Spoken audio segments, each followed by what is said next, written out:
K S R T C ನೌಕರರು ಕೂಡ ಅವ್ರಿಗೂ ಕೂಡ ಸಮಾಧಾನ ಆಗಿದೆ, ನಮ್ಮ ಭಾಳ ದಿನಗಳ ಒಂದು ಬೇಡಿಕೆ ಈಡೇರಿದೆ ಅಂತಕ್ಕಂಥ ತೃಪ್ತಿ ಸಮಾಧಾನ ಆಗಿದೆ ಅಂತೇಳಿ ನಾನು ಭಾವಿಸ್ತೇನೆ. ನಮ್ಮ ಸರ್ಕಾರ K S R T C ನೌಕರರಿಗೆ, ಕೆ ಎಸ್ ಆರ್ ಟಿ ಸಿಗೆ ಭಾಳಷ್ಟು ಕೆಲಸ ಮಾಡ್ತಾ ಇದ್ದೀವಿ. ಈಗ ಶಕ್ತಿ ಯೋಜನೆ ಕಾರ್ಯಕ್ರಮ ಯಾಕೆ ಮಾಡೋದು ಅಂತಂದರೆ, ಲಿಂಗ ತಾರತಮ್ಯ ಇದೆ ನಮ್ಮಲ್ಲಿ.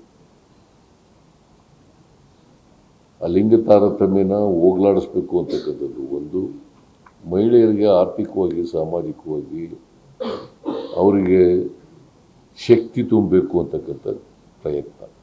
ಆ ಕಾರಣಕ್ಕೋಸ್ಕರವಾಗಿ ಅವರಿಗೆ ಫ್ರೀಯಾಗಿ ಬಸ್ನಲ್ಲಿ ಕರ್ಕೊಂಡು ಹೋಗೋದ್ರಿಂದ ಆ ದುಡ್ಡೆಲ್ಲ ಉಳಿತಾಯ ಆಗುತ್ತೆ. ಅವ್ರ ಮಕ್ಕಳ ಎಜುಕೇಷನ್ಗೆ ಅಥವಾ ಬೇರೆ ಬಾಬುಗಳಿಗೆ ಖರ್ಚು ಮಾಡಲಿಕ್ಕೆ ಅನುಕೂಲ ಆಗ್ತದೆ. ಅದು ಒಂದು. ಎರಡನೇದು, ಗೃಹಲಕ್ಷ್ಮಿ ಕಾರ್ಯಕ್ರಮ ಮಾಡಿದ್ದೀವಿ. ಸೊ ಎರಡೂ ಕಾರ್ಯಕ್ರಮಗಳು ಮಹಿಳೆಯರಿಗೋಸ್ಕರನೇ ಮಾಡಿರ್ತಕ್ಕಂಥ ಕಾರ್ಯಕ್ರಮಗಳು. ಎರಡೂ ಕಾರ್ಯಕ್ರಮಗಳಿಂದ ಭಾಳಷ್ಟು ಅವರ ಬದುಕಿನಲ್ಲಿ ಬದಲಾವಣೆ ಆಗಲಿಕ್ಕೆ ಸಾಧ್ಯ. ಆರ್ಥಿಕವಾಗಿ ಅವರಿಗೆ ಶಕ್ತಿ ಬರ್ತಕ್ಕಂಥ ಕೆಲಸ ಆಗುತ್ತೆ. ಯಾವಾಗಲೂ ಕೂಡ ಒಂದು ಆರ್ಥಿಕತೆ ಬೆಳವಣಿಗೆ ಆಗಬೇಕಾದ್ರೆ,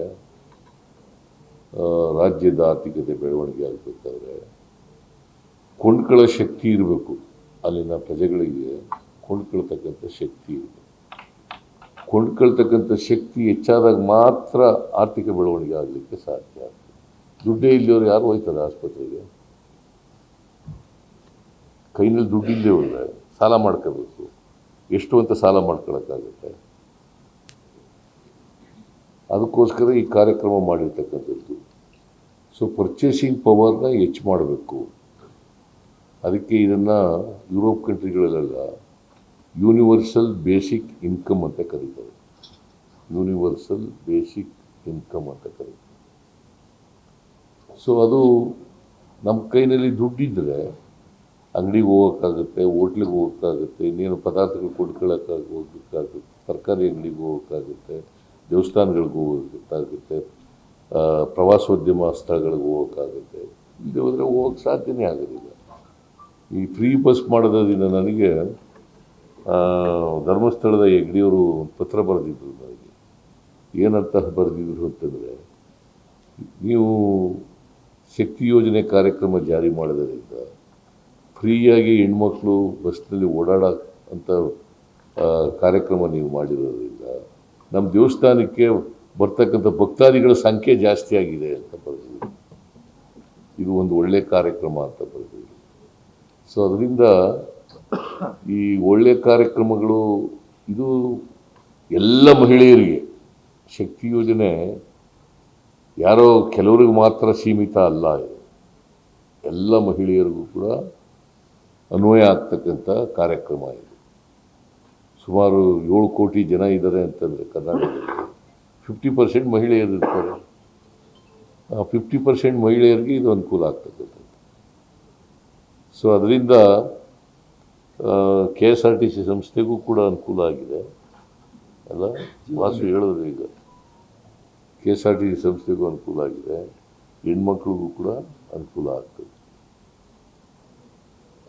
ಅದರಿಂದ ಈ ಕಾರ್ಯಕ್ರಮ particularly K S R T C ನೌಕರರ ಆರೋಗ್ಯ ಯೋಜನೆ ಇದೆಯಲ್ಲ, ಅದು ಭಾಳಷ್ಟು ಅವರ ಇಡೀ ಕುಟುಂಬಕ್ಕೆ ಅನ್ವಯ ಆಗ್ತಕ್ಕಂಥದ್ದು. ಇಡೀ ಕುಟುಂಬಕ್ಕೆ ಅನ್ವಯ ಆಗ್ತಕ್ಕಂಥದ್ದು. ದುಡ್ಡು ಕೊಡಬೇಕಾಗಿಲ್ಲ, ದುಡ್ಡು ಕೊಟ್ಬಿಟ್ಟು ಮಾಡ್ಕೋತಾರೆ. ಅದನ್ನು ಸಂಬಳದಲ್ಲಿ ಇಟ್ಕೋತಾರೆ. ಸಂಬಳದಲ್ಲಿ ಇಟ್ಕೊಂಡು ಅವರು ಒಡಂಬಡಿಕೆ MOU ಏನು ಮಾಡ್ಕೊಂಡಿದ್ದಾರೆ ಅದರ ಪ್ರಕಾರ ಆಸ್ಪತ್ರೆಗಳಲ್ಲಿ ಮಾಡ್ಕೊತಾರೆ. ನಾನು ಮತ್ತೊಮ್ಮೆ ಎಲ್ಲ ಆಸ್ಪತ್ರೆಗಳ ಪ್ರತಿನಿಧಿಗಳಿಗೆ ಹೇಳ್ತಕ್ಕಂಥದ್ದು, ಸರ್ಕಾರ ಒಡಂಬಡಿಕೆ ಮಾಡ್ಕೊಂಡಿದೆ, ಮತ್ತು ನೀವು ಮಾನವೀಯತೆಯಿಂದ ವರ್ತಿಸ್ತಕ್ಕಂಥ ಕೆಲಸವನ್ನು ಮಾಡಬೇಕು ಅಂತಕ್ಕಂಥ ಮಾತುಗಳನ್ನು ಹೇಳಿ ಈ ಕಾರ್ಯಕ್ರಮವನ್ನು ಅತ್ಯಂತ ಸಂತೋಷದಿಂದ ಉದ್ಘಾಟನೆ ಮಾಡಿದ್ದೇನೆ ಅಂತಕ್ಕಂಥ ಮಾತುಗಳನ್ನು ಹೇಳ್ತಾ,